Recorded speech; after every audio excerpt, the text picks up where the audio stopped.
नमस्कार फ्रेंड्स, स्वागत है आपका हमारी नई वीडियो में। तो आज हम बात करेंगे अन्य पर्वतों पर अगर क्रॉस हो तो उसका क्या फल होता है। यदि अगर शनि पर्वत पर क्रॉस हो तो इसका क्या फल होता है। दुर्घटना, रोग, विशेष प्रकार की समस्याओं का संदेश है।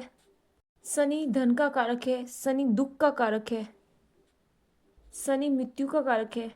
शनि विशेष प्रकार के रोग जैसे लकवा, पैरालाइज जिसे हम कहते हैं, और अस्थियों से संबंधित, जोड़ों के संबंधित रोग होंगे, उन सब का कारक होता है। इन सब में समस्याएं देखने में आती है। आप स्वास्थ्य रेखा को देख सकते हैं, हृदय रेखा को देख सकते हैं। आप इसका फल कहाँ दिखाई देगा देख सकते हैं। ऐसे व्यक्ति को बहुत बड़ी दुर्घटना का सामना करना पड़ सकता है, बहुत भयंकर धनहानि का सामना करना पड़ सकता है। ऐसे व्यक्ति को दरिद्रता का भी सामना करना पड़ता है यदि भाग्य रेखा अच्छी ना हो। यदि भाग्य रेखा बहुत बाद के हिस्सों में इसका फल दिखाई देगा। इसका प्रभाव कब होगा तो ये कौन से हिस्सा में दिखाई दे रहा है। यदि ऊपर है, ऊपर के हिस्से में दिखाई दे रहा है तो इसका फल बाद में दिखाई देगा। यदि नीचे दिखाई दे रहा है तो आपको पहली उम्र में इसका फल दिखाई देगा क्रॉस का। यदि बीच में है तो मध्य की आयु में आपका इसका फल दिखाई देगा। यदि सूर्य के स्थान पर क्रॉस है तो बहुत सफलता के बाद भी इन्हें सफलता प्राप्त नहीं होती। बहुत प्रयासों के बाद भी ऐसे व्यक्ति को सफलता नहीं मिलती है। ऐसे व्यक्ति को अपयश का हमेशा सामना करना पड़ता है। ऐसे व्यक्ति को अगर कलाओं में रुचि हो तो वो सफलता नहीं दे पाती क्योंकि इस पे क्रॉस है। ऐसे व्यक्ति को अन्य कार्य में भी सफलता नहीं मिलती है, बार बार निराशा का सामना करना पड़ता है। ऐसा व्यक्ति को सरकारी में नौकरी नहीं हो पाती है। यदि मिल जाए तो किसी कारण से उन्हें अपनी नौकरी खोनी पड़ती है। तो ये भी एक समस्या है। साथ साथ ये समस्या है, ये माना जाता है कि जिनके सूर्य पर्वत पर क्रॉस हो तो उनको बहुत मुश्किल से सफलता प्राप्त होती है। यदि सूर्य रेखा पर क्रॉस है तो ऐसा समझ लीजिए कि व्यक्ति की सफलताएं असफलता में बदल जाती हैं। इन्हें बहुत अपयश का सामना भी करना पड़ सकता है। यदि क्रॉस दिखाई दे आपको बुध पर्वत पर तो आपको हाथ की स्थिति देखनी होगी।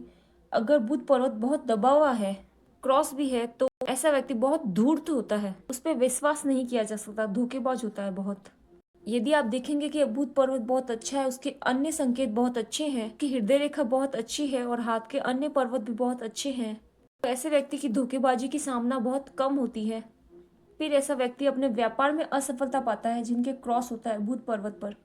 यदि उसका सूर्य पर्वत बहुत ठीक है तो व्यक्ति का व्यापार करने से अच्छा नौकरी करना बेहतर होता है। ऐसा व्यक्ति अगर वैज्ञानिक है तो बहुत प्रयास करने के बाद भी सफलता प्राप्त नहीं कर पाता है, शोध में, अपने आविष्कारों में सफलता प्राप्त नहीं कर पाता है। ये उसको सामना करना पड़ता है अगर बुध पर्वत पर क्रॉस हो तो। यदि मंगल पर्वत पर क्रॉस हो, ऐसे व्यक्ति के शत्रु का विरोध बहुत ज्यादा करना होता है। ऐसे व्यक्ति के शत्रु अधिक होते हैं, शत्रु के विरोध का सामना भी इन्हें बार बार करना पड़ता है। तो ये परेशानी आमतौर पर देखी जाती है। हमला इन पे बहुत बार हो सकता है, चोट आघात की सामना करना पड़ सकता है। आयु का इससे कोई संबंध नहीं है, इसके लिए हमें पूरे हाथ को देखना होगा। इन पर हमले की संभावना बहुत होती है, शत्रु इन पे हमला कर सकते हैं। ऐसे लोगों के लड़ाई झगड़ा होते रहते हैं, शत्रु विरोध भी बहुत ज्यादा करते हैं। यदि चंद्र पर्वत पर क्रॉस दिखाई दे तो मानसिक रूप से अस्थिरता दिखाता है। जिन हाथों में आपको क्रॉस दिखाई देता है, यदि उनका चंद्रमा दबा हुआ है, ऐसा अधिक मानसिक समस्याओं का सामना करना पड़ सकता है। ऐसे व्यक्ति को सदमे के कारण भी बहुत सारी समस्या हो सकती है। ऐसे व्यक्ति की कल्पनाशीलता विकृत हो जाती है। ऐसे लोगों में कभी कभी पागलपन की समस्या भी देखनी पड़ती है। बुद्धि जैसी संबंध के रोग होते हैं, जली जैसे संबंध के रोग होते हैं। कुछ लोग मानते हैं कि जिनके हाथ में क्रॉस दिखाई देता है चंद्र पर्वत पर, उनकी डूब के मौत होती है। हालांकि इसे भी गलत नहीं कहा जा सकता क्योंकि चंद्रमा जल का कारक है। अगर किसी के हाथ में चंद्र पर्वत क्रॉस है कि वो डूब के ही मर गया तो ऐसा नहीं है। हाँ, ऐसा हो सकता है कि जिनकी डूब के मौत हुई उनके हाथ में ऐसा क्रॉस रहा हो। क्रॉस देखने का ये मतलब नहीं है कि सीधे तौर पे ये नहीं कहा जा सकता कि व्यक्ति की डूब के मौत होगी। हालांकि ऐसे लोगों को जल से भय बना रहता है। ऐसे लोगों को जलीय यात्रा ना करने की सलाह दी जाती है। ऐसे व्यक्ति को मानसिक रूप से उतार चढ़ाव है वो बहुत रहते हैं। ऐसे व्यक्ति को लत लगने की संभावना बहुत होती है, व्यसन लगने की संभावना बहुत ज्यादा अधिक होती है। यदि आपको निचले हिस्से में चंद्रमा पर्वत पर क्रॉस दिखाई दे, हम चंद्रमा को 3 भागों में बांट सकते हैं। या तीसरा हिस्सा जो है ऊपरी मध्य का हिस्सा है। 3 भागों को बांट सकते हैं, उच्च, मध्य और नीचे वाले हिस्से में। तो निचले हिस्सा में क्रॉस दिखाई दे तो ऐसे व्यक्ति को व्यसन की बहुत अधिक लत होती है।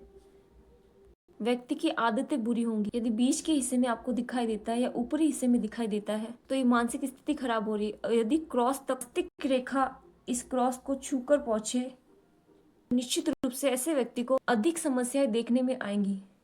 पागलपन जैसी समस्या हो सकती है। मानसिक जो रोग है वो भयंकर हो सकते हैं।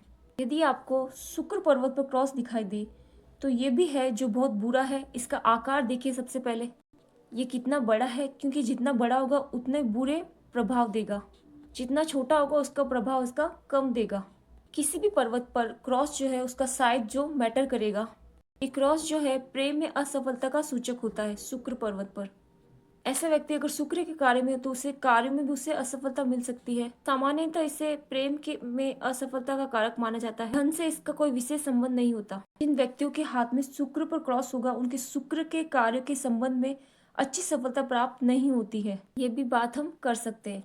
अब बात करते हैं यदि मंगल पर्वत पर क्रॉस हो, बृहस्पति पर्वत के नीचे ये निम्न है, तो ऐसे व्यक्ति में हिंसा की बहुत ज्यादा अधिक मात्रा होती है। ऐसे व्यक्ति को गुस्सा बहुत आता है, अंदर से थोड़ा डरपोक होता है। ऐसा व्यक्ति हिंसा अधिक करता है, जल्दी झगड़ने लगता है, क्रोध बहुत आता है और झगड़े की संभावना भी सामान्य अधिक होती है। यदि किसी व्यक्ति के राहु पर क्रॉस होता है तो ये भाग्य का माना गया है।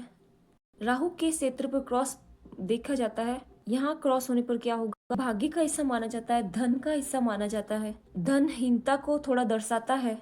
ऐसे व्यक्ति को धन प्राप्ति में थोड़ी दिक्कत आएगी। साथ ही साथ आप इसका साइज का आकार का अंतर तो पड़ेगा ही। ये संघर्ष दिखाएगा आपको लाइफ में। साथ ही साथ बाधाएं बहुत आएंगी। ऐसे व्यक्ति को आसानी से सफलता प्राप्त नहीं होगी।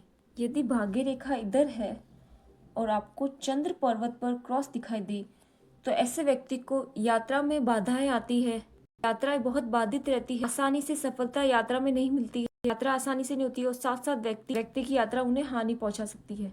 यदि क्रॉस जो है जो पिछले हिस्से में आपको दिखाई दे रहा है और भाग्य रेखा के आसपास ही हो तो ऐसे में संघर्ष बहुत बढ़ेगा।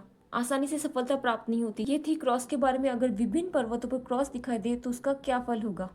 यहाँ आपको दो बातें ध्यान देनी है कि क्रॉस का आकार कैसा है।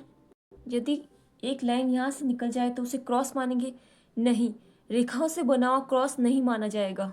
यदि यहाँ से कोई रेखा काटती है तो हम उसे क्रॉस नहीं मानेंगे। यदि विवाह रेखा आ रही है उस पर एक लाइन हो जाए तो ये क्रॉस मानेंगे नहीं, इसे हम क्रॉस नहीं मानेंगे। क्रॉस आपको कैसा दिखाई देगा, एकदम स्वतंत्र क्रॉस। बड़ी रेखा है, छोटी रेखा से किसी से भी जुड़ा हुआ नहीं हो। ना प्रधान रेखाओं का हिस्सा ना गुण रेखाओं का हिस्सा है। ये उन सबसे अलग और स्वतंत्र होगा। स्वतंत्र रेखा होंगी दो और आपस में क्रॉस काट कर एक दूसरे क्रॉस बनती होगी। यदि कोई आता है और कहता है कि हमारे पर ऐसे क्रॉस है और एक लाइन से काट रही है और कहता है मुझे बहुत सफलता प्राप्त होती है, मेरे हाथ में सूर्य पर्वत पर क्रॉस है, फिर भी ये रेखा जो है ये दूसरी रेखा है जो सूर्य को काट रही है, इसकी वजह से कुछ समस्याएं बाधाएं हो सकती है। ये क्रॉस चिन्ह नहीं है। क्रॉस चिन्ह इससे अधिक बुरा होता है। क्रॉस चिन्ह जब माना जाएगा जो स्वतंत्र तरीके से बना हो। क्रॉस के बारे में जानने के लिए पहले उसके फल को जानिए कि क्रॉस बन रहा है। क्रॉस मिलता है तो उसका आकार देखिए कितना बड़ा है कितना छोटा है। जितना बड़ा होगा उतनी समस्याएं अधिक होगी। जितनी गहरी रेखाओं से बनेगा उतनी समस्याएं अधिक होगी। जितना हल्का होगा, बहुत महीन रेखाओं से बनेगा, उसका प्रभाव भी बहुत कम होगा। आपका प्रयास, आपका आचरण इसे गायब कर सकता है। क्रॉस से बहुत से हाथों में हमने देखा है कि उन लोगों के प्रयास किया, पूजाएं, प्रार्थनाएं की, अपने कर्मों को सत्कर्म कर दिया, सही मार्ग पर चले, अशुभ संकेत हाथ से गायब होने लगे। यदि आप अपने हाथ में अशुभ संकेत देखते हैं तो आपको निराश होने की जरूरत नहीं है। एक अच्छे पुरुषार्थ की आवश्यकता है। एक अच्छा पुरुषार्थ आपके सद्मार्ग पर चलना और ईश्वर की प्रार्थना, ये निश्चित रूप से आपकी समस्या हल कर सकता है। आज के लिए इतना ही। अगली वीडियो में अगले विषय पर। आप हमारे चैनल पर नए हैं तो हमारे चैनल को सब्सक्राइब करना ना भूलें। Thank you so much for watching.